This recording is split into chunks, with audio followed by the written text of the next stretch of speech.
Hello বন্ধুরা, আমি আজকে কপি দিয়ে শুকা তরকারি বানাবো, শুকা সবজি। এই কপিটা একটু গরম জল দিয়ে ধুয়ে নিয়েছি, আর এই যে টমেটো একটু সিদ্ধ করে নিয়েছি। আর এতে আছে ধনে, জিরে, একটু গোলমরিচ আর হলুদ আর লঙ্কা।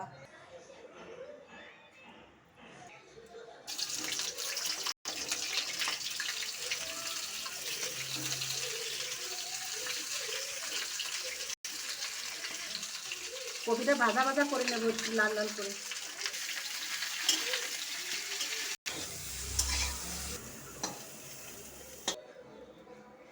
বন্ধুরা, ওই কড়াইতেই দিয়ে দিচ্ছি একটু তেল, মশলা ভেজে নিই। মশলাটা এখানে হিং আর অল্প একটু মেথি।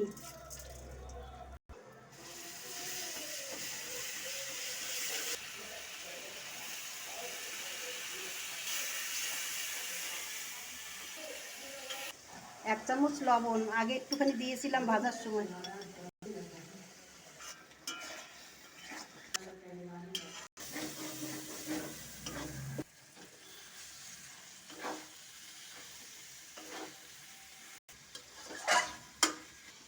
হয়ে গেছে বন্ধুরা তরকারি।